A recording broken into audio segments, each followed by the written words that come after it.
Hello प्यारे बच्चों, मैं पुरुषोत्तम विश्वकर्मा आप सभी का अपने YouTube चैनल में स्वागत करता हूं। और आज हम त्रिभुज टॉपिक की घड़ी को आगे बढ़ाते हैं। और अभी तक हमने बीपीटी यानी थेल्स प्रमेय के संबंधित हमने वीडियो अपलोड किया था। आज का जो वीडियो है वो है क्षेत्रफल से संबंधित प्रमेय। उसका स्टेटमेंट हमने यहाँ पे लिख दिया है। वो ये क्या कहता है प्यारे बच्चों, इन चीज़ों को अगर आपने इससे पहले वाले वीडियोज नहीं देखे हैं, क्योंकि यहाँ पर एक शब्द लिखा हुआ है समरूप त्रिभुज। अगर आप समरूप के बारे में नहीं जानते हैं तो प्यारे बच्चों पहले पिछले वीडियो देख करके आइए। यहाँ आप रुके हैं या ये वीडियो देख रहे हैं तो मत देखिए, पहले आप पहले वाले या पिछले वीडियो देख करके आइए। चीज़ों को क्रमागत तौर पर पढ़ें ताकि आपके लिए लाभकारी सिद्ध हो सके। तो इस वीडियो को हम आगे बढ़ाते हैं। और यदि आप हमारे चैनल पर नए व्यूवर्स हैं तो भैया चैनल को सब्सक्राइब जरूर कर लेना है, ताकि इससे आपको बहुत सारे प्रॉफिट्स मिलेंगे। अगर आप निश्चित तौर पर कंपटीशन की तैयारी कर रहे हैं तो भैया एडवांस मैथ प्रत्येक एग्जाम में हावी हो चुकी है। प्रत्येक एग्जाम में एडवांस मैथ से क्वेश्चन आते हैं, तो निश्चित तौर पर आपको कहीं ना कहीं पर इन वीडियो से फ़ायदा मिलने वाला है। तो बढ़ाते हैं आगे इस क्रम को। और हमसे ये कहा जाता है कि भैया दो समरूप त्रिभुजों के क्षेत्रफलों का अनुपात, ध्यान रखना है, दो जो ट्रायंगल दिए होंगे वो आपस में पहले हमें वो समरूप होंगे, ऐसा हमें दिया जाएगा। नहीं दिया जाएगा तो इतनी कंडीशंस हमें दी जाएंगी ताकि हम इन दोनों ट्रायंगल्स को किसी न किसी प्रकार समरूप दिखा सकें। जैसे इसका नाम है ABC, इसका नाम दे दिया मैंने PQR। इतनी कंडीशन वो दे देगा। अगर हम यहाँ पे लिख दें ट्रायंगल ABC और किसके समरूप है, अगर हमने दे दिया ट्रायंगल QPR भैया, अगर ये नाम दे दिया है तो इसका तात्पर्य ये है भैया कि जो एंगल A है वो Q के इक्वल, B है P के इक्वल, C है R के इक्वल। ये आपको पता होना चाहिए भैया। समरूप में या समरूपता के नियमों के अनुसार हम आपको बहुत अच्छे तरीकों से एक समरूप पर वीडियो अपलोड करके आए हैं। समरूपता सिमिलरिटी पर पूरा वीडियो अपलोड किया हुआ है। इसके 3 रूल होते हैं, SSS, SAS और AA या ट्रिपल ए नियम। इसे हम कहते हैं कौन कौन नियम। भैया इन वीडियो को पहले आप बहुत अच्छे तरीके से देख करके आएँ, तब जाकर के चीज़ें आपको क्रमागत तौर पर समझ में आएंगे। तो हमने देखा यहां पे कि अगर इस तरीके से हमें दिया गया कि दोनों ट्रायंगल एक दूसरे के समरूप हैं, किसी न किसी प्रकार समरूप हैं, लेकिन इनका अगर ये नाम दिया है तो भैया अब हमें कुछ भी करने की आवश्यकता नहीं हो। यदि नाम नहीं दिया गया है तो भैया इन दोनों को याद रखना है, पहले हमें समरूप दिखाना है कि दोनों ट्रायंगल समरूप आपस में हैं। उस समरूप दिखाने के लिए उतनी कंडीशंस वो हमें निश्चित तौर पर देगा। जैसे या तो इनकी तीनों साइडों के बारे में जानकारी देगा। समरूप होने के लिए भैया दो जो इनकी साइड्स होती हैं वो कैसे होती हैं, रेशियो में चलती हैं। कैसे चलती हैं, रेशियो में। या फिर वो एंगल के बारे में देगा, या 2 साइड्स एक एंगल के बारे में देगा। ये 3 कंडीशंस से आप इन दोनों ट्रायंगल को समरूप दिखा सकते हैं, अदरवाइज किसी से भी नहीं। तो हमने ये देखा दोनों ट्रायंगल जो हैं वो समरूप हैं। याद रखना कि जो AB साइड्स होगी वो किसके संगत होगी, QP की संगत होगी। BC जो साइड्स होगी वो किसके होगी, PR की संगत होगी। और जो AC साइड्स होगी वो किसके होगी, Q और R की संगत होगी। जो यहाँ नाम लिखा जाएगा, नाम के अकॉर्डिंग भैया ये काम करता है। इस चीज को भी आपको समझ लेना है। चलिए ठीक है। तो समरूप क्षेत्रफल वाले प्रमेय ये सिद्ध करती है भैया। हम इन चीज़ों को आपको सिद्ध करके भी दिखा सकते हैं, लेकिन काफ़ी लॉन्ग है इसलिए हम आपको सिद्ध करके नहीं दिखा रहे हैं। डायरेक्ट हम आपके लिए स्टेटमेंट लिख रहे हैं। और समरूप थ्योरम जो होती है वो क्या कहती है आपसे, वो मैं आपको लिखे देता हूँ। इन दोनों त्रिभुजों को क्षेत्रफलों का अनुपात, यानी मैं लिख सकता हूँ भैया क्षेत्रफल ABC और बटे में क्षेत्रफल या एरिया PQR, इन दोनों का जो क्षेत्रफलों का रेशियो होता है, अनुपात होता है, इनकी संगत भुजाएं। अब आप कहोगे सर यहां से याद रखना कोई भी आप संगत भुजा ले सकते हैं। तो हमने यहां पे ले लिया भैया AB किसके संगत है, आप कहेंगे सर QP के। AB QP की संगत है। AB जो लाइन है, ये वाली जो लाइन है वो किसके संगत है, QP। ये वाली QP की संगत है। आगे देखें, इनके वर्गों के बराबर होता है। इनके वर्ग करो भैया, इसके बराबर होगा। आगे चले, फिर हमने देखा यहां पर मैं क्या लिख सकता हूं, BC जो भुजा है किसके संगत होगी भैया, BC जो होगी वो होगी PR की संगत। हमने यहाँ PR लिख दिया तो PR भैया इसका वर्ग हो जाएगा। फिर इक्वल टू में फिर क्या लिखा, AC जो साइड्स होगी वो किसके होगी, QR की संगत होगी। इसका हमने वर्ग कर दिया भैया। ये कहती है क्षेत्रफल प्रमेय, ये कहती है कि किसी भी त्रिभुज की जो संगत भुजाएं होती हैं उनके वर्गों के अनुपात के बराबर हमारे क्षेत्रफलों का अनुपात होता है। कोई भी आप भुजा ले लें, AB भुजा इसमें से ले लें तो AB की संगत भुजा इसमें देख लो, दोनों भुजाओं के अगर आप वर्ग कर देंगे तो उनका अनुपात वही होगा जो उनके क्षेत्रफलों का अनुपात होता है। या इनकी माध्यिकाएं या इनके लंब, तो भैया इनके संगत माध्यिकाएं होनी चाहिए या संगत लंब होनी चाहिए। चलिए बताएं, इनकी संगत जो माध्यिकाएं होंगी बताएं आप। हम कहते हैं कि अगर हम A से माध्यिका खींच दें BC पर, भैया A से अगर हम माध्यिका खींच दें BC पर, तो याद रखना A से अगर हमने माध्यिका खींची तो यहां P से नहीं खींच सकते, इस चीज को याद रखना भैया। A जो है वो किसके इक्वल है, यहां देखिएगा A जो कोण है वो किसके है भैया, Q के इक्वल है। तो Q से जो माध्यिका खींचेंगे यानी ये वाली इसकी जो होगी संगत होगी, इसका नाम अगर हम दे दें X, इसका नाम दे दें Y, तो हम ये भी लिख सकते हैं कि जो AX अपॉन QY, ध्यान रखना AX अपॉन QY की अगर हम वर्ग करते हैं तब भी क्षेत्रफलों का अनुपात आ जाएगा।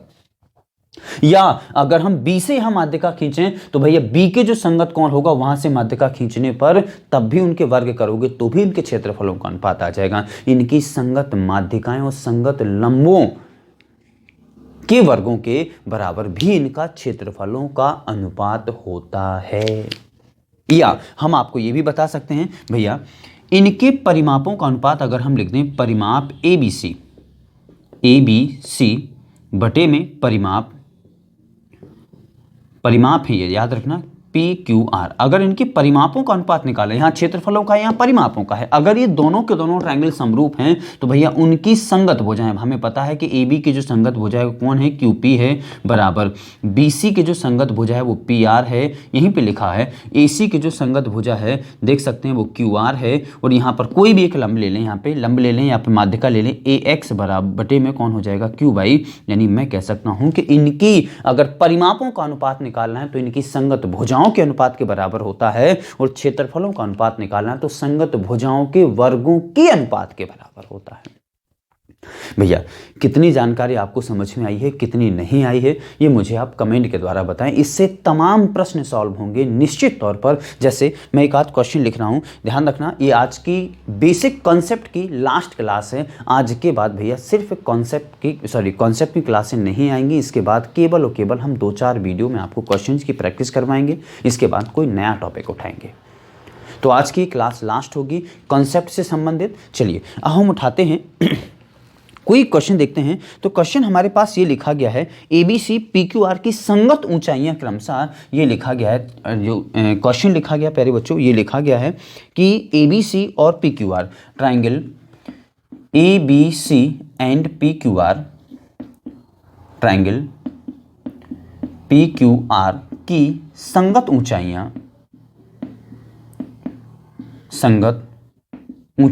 8 सेंटीमीटर तथा 11 सेंटीमीटर है। 8 सेंटीमीटर तथा 11 सेंटीमीटर है। यदि PQR का क्षेत्रफल 121 वर्ग सेंटीमीटर हो, यदि PQR का क्षेत्रफल 121 वर्ग सेंटीमीटर हो तो ABC का क्षेत्रफल ज्ञात करें। ABC का क्षेत्रफल ज्ञात करें। भैया अभी हम आपको थ्योरम बता के हटे हैं। आपको ये पता होना चाहिए भैया, जो AB है और ये PQR है, इनकी जो संगत ऊंचाइयां हैं, अब आपको ये पता होना चाहिए भैया संगत ऊंचाइयां हम ले सकते हैं कि ABC की जो ऊंचाई है वो 8 है और PQR की जो ऊंचाई है, ब्लैक पेन से, PQR की जो ऊंचाई है वो 11 है। याद रखना उसने कह दिया कि संगत ऊंचाइयां हैं। अब यानी हमें टेंशन लेने की आवश्यकता नहीं है। हमने आपको बताया उनकी संगत ऊंचाइयां संगत माध्यिकाओं के वर्गों के अनुपात के बराबर भी होता है। जैसे हमने यहाँ पे लिखे, अगर मैं लिख दूं यहाँ पे भैया क्षेत्रफल ABC बटे में क्षेत्रफल PQR। अगर इनका अनुपात हम निकालें क्षेत्रफल ABC बटे क्षेत्रफल PQR तो मुझे क्या होना चाहिए, इनकी संगत ऊंचाइयां। तो संगत ऊंचाई कौन है, ABC की कौन है 8, तो यहाँ पे लिख दें हम 8 बटे PQR की कितनी है 11, यहाँ 11 का होल स्क्वायर। और मुझे दिया गया है कि PQR का जो क्षेत्रफल है वो 121 है, तो PQR की जगह पे रख दें तो भैया ये आंसर आ जाएगा कि क्षेत्रफल ABC बटे में PQR का कितना हो जाएगा 121 इज इक्वल टू में 8 का स्क्वायर करोगे तो 64, 11 का करोगे 121, 121 से 121 चला जाएगा। आंसर आ जाएगा कि एरिया PQR यानी sorry ABC is equal to में हो जाएगा 64 वर्ग सेंटीमीटर। प्यारे बच्चों कितना समझ में आया है। इस तरीके से निश्चित तौर पर आपसे क्वेश्चन पूछे जाते हैं एग्जाम में, निश्चित तौर पर आते हैं। कितना समझ में आया कितना समझ में नहीं आया भैया, इसी पर आधारित एक क्वेश्चन है। कैसा समझ में आया और कितना समझ में आया ये मुझे आप जरूर बताइएगा। अगला क्वेश्चन है दो समरूप त्रिभुजों के क्षेत्रफलों का अनुपात। याद रखना दो समरूप त्रिभुजों के ये क्वेश्चन है। दो समरूप त्रिभुज हैं, दो समरूप त्रिभुज, दो समरूप त्रिभुजों के क्षेत्रफलों का अनुपात, के क्षेत्रफलों का अनुपात 16:49 है, 16:49 है। इनकी संगत माध्यिकाओं का अनुपात कितना होगा भैया, ये क्षेत्रफलों का अनुपात है तो क्षेत्रफल की जगह हमने पता क्या रखा 16/49 बराबर में संगत माध्यिकाएं। तो भैया ये पहले की माध्यिका को m1 ले लिया और दूसरी की माध्यिका को क्या ले लिया m2। इनके हमेशा वर्गों के इक्वल होता है, क्षेत्रफलों का अनुपात माध्यिकाओं के वर्गों के इक्वल होता है। अगर ये स्क्वायर अगर हम भेज दें तो भैया 16 का वर्गमूल निकल आएगा कितना, 16 का वर्गमूल आ जाएगा 4 और 49 का आ जाएगा 7। भैया m1/m2, m1 यानी मीडियन 1 मीडियन 2, दोनों त्रिभुज की जो माध्यिकाएं हैं उनका अनुपात कितना आ जाएगा 4:7। इस तरीके से क्वेश्चन भैया आते हैं। अगर वो भुजाएं दे देगा क्षेत्रफल पूछ लेगा, क्षेत्रफल दे देगा तो उनकी भुजाओं के बारे में जानकारी आपसे ले लेगा। भैया कितनी समझ में आई हैं, आप इस चीज़ को नोट कर सकते हैं या स्क्रीनशॉट ले सकते हैं, जल्द से जल्द जो भी करना हो। फिलहाल ये पहला वीडियो होगा जिसमें मैंने किसी थ्योरम्स का आपको रीजन नहीं दिया है। अदरवाइज आज तक जितने भी मैंने वीडियो आप सभी के लिए अपलोड किए हैं तो हमने प्रत्येक थ्योरम्स का आपको रीजन जरूर बताया है।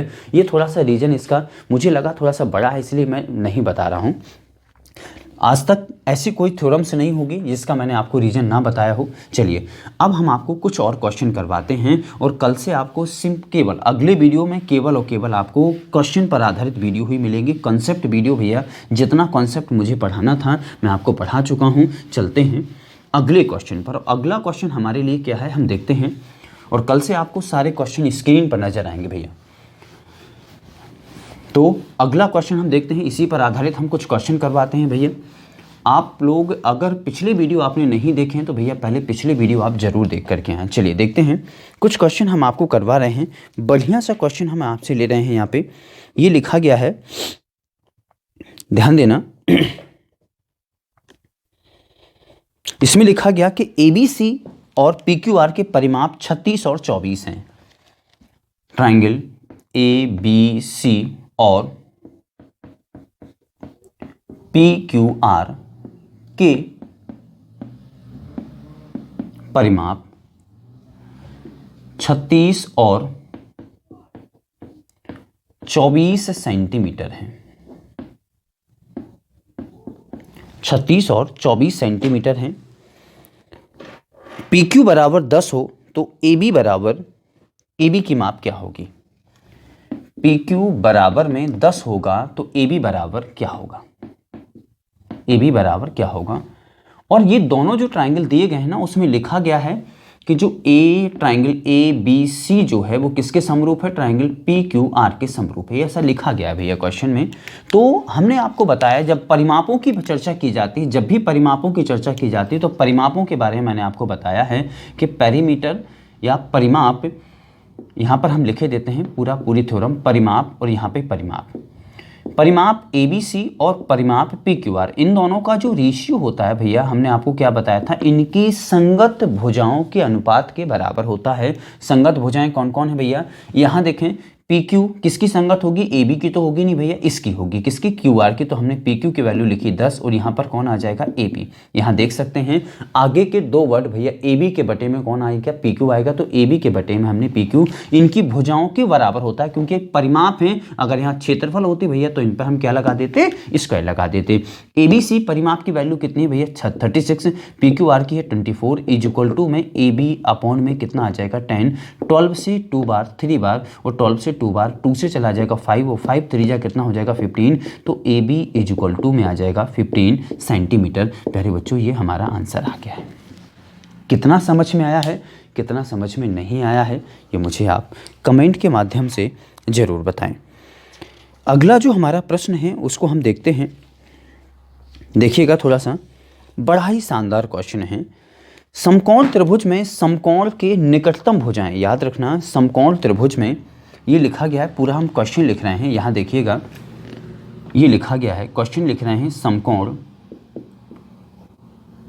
त्रिभुज में समकोण की निकटतम, बढ़िया क्वेश्चन लिखा गया है, निकटतम भुजाएं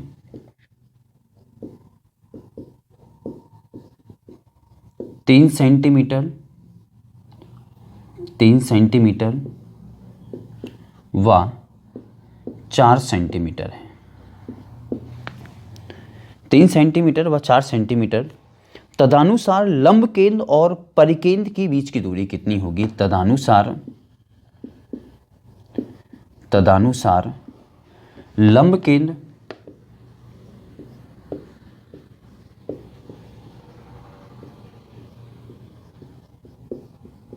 और परिकेंद्र के बीच की दूरी कितनी होगी। लगाइए थोड़ा सा दिमाग। मैं आपको जब भी कोई क्वेश्चन दिया करूंगा भैया, क्वेश्चन को, वीडियो को पॉज करके करने की कोशिश जरूर किया करें आप, बड़ा फायदा मिलेगा आपको। एक बन जाएगा ना तो एक कॉन्फिडेंस आ जाएगा आप में, अरे वाह सर के द्वारा क्वेश्चन दिया गया, हमसे बन गया, तो थोड़ा सा कॉन्फिडेंस आ जाता है, मनोबल बढ़ जाता है अपना भैया। तो करने की कोशिश ज़रूर किया करो। चलिए मैं आपको बताता हूँ, क्वेश्चन बड़ा ही शानदार है भैया। देखें, समकोण त्रिभुज में समकोण बनाने वाली जो भुजाएं होती हैं, निकटतम भुजाएं होती हैं भैया, जो समकोण के आसपास होती हैं, ये किए और ये किए, सामने वाली ये समकोण के पास में नहीं होती, दूर में होती है, इसका नाम होता है भैया कर्ण। तो ये हो गई 3 और ये हो गई है 4। निश्चित तौर पर 3 4 हैं तो निश्चित तौर पर ये कितनी हो जाएगी, 5 हो जाएगी। समझिएगा मेरी बात को। उसने कहा है लंब केंद्र और परिकेंद्र के बीच की दूरी। भैया लंब केंद्र क्या होता है मैं आपको बता चुका हूं, लंबों के प्रतिच्छेदक बिंदु को क्या कहा जाता है, लंब केंद्र कहा जाता है, ऑर्थो सेंटर कहा जाता है। जैसे हमने आपको 3 कंडीशन बना के बताई थी, ये न्यूनकोण त्रिभुज है, ये समकोण त्रिभुज है और ये कौन सा है, अधिक कोण त्रिभुज है। तीनों में हम आपको फिर से ड्रॉ करके बताते हैं। इसका लंब ये है, इसका लंब ये है भैया, जहां पर ये काट जाएंगे उसको लंब केंद्र कहते हैं। इसकी बात अगर हम करें तो इस भुजा पर यहां से लंब ये हो जाएगा और इस शीर्ष से इस भुजा पर लंब ये हो जाएगा, यहां पर इसका लंब केंद्र होगा। समकोण में इस शीर्ष से इस भुजा पर तो आप कहेंगे सर यही लंब होगा, और इस शीर्ष से इस भुजा पर तो आप कहेंगे यही लंब होगा। तो जहां ये दोनों लंब काट जाएंगे वहीं पर इसका लंब केंद्र होगा। मतलब हम ये कहना चाहते हैं कि समकोण त्रिभुज का जो लंब केंद्र होता है भैया, समकोण शीर्ष ही होता है।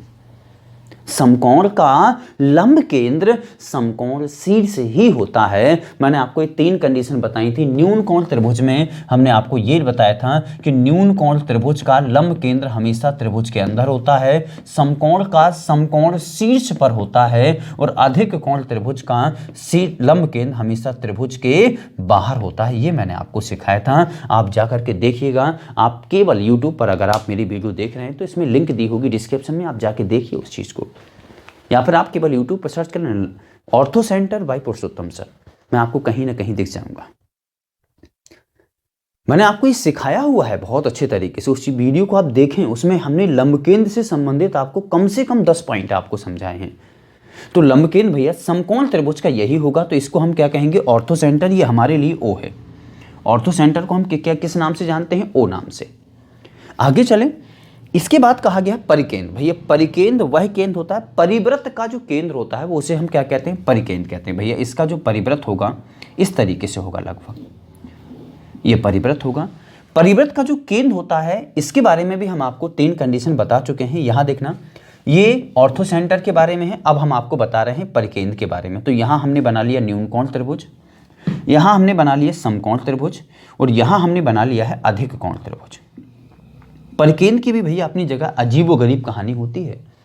परिकेंद्र कहां से आता है भैया, किन्हीं दो भुजाओं के लंब अर्धकों यानी परपेंडिकुलर बाइसेक्टरों का जो इंटरसेक्टिंग पॉइंट होता है, परपेंडिकुलर बाइसेक्टर। भैया इसका, इस भुजा का परपेंडिकुलर बाइसेक्टर ये होगा।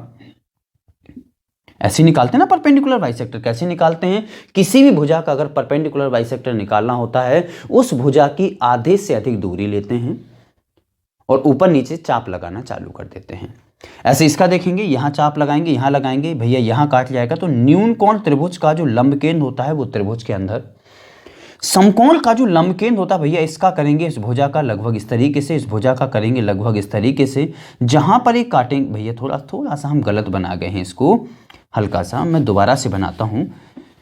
ये थोड़ा सा, अगर इस चीज को हम वास्तविकता में प्रैक्टिकल करें तो वास्तविकता में वही होता है। इसका लंब केंद्र लगभग इस तरीके से, इसका यहाँ पे ऑर्थो सेंटर लगभग इस तरीके। भैया इसका लंब केंद्र हमेशा, सॉरी लंब केंद्र नहीं, मैं बार बार लंब केंद्र कह रहा हूँ, सॉरी, परिकेंद्र।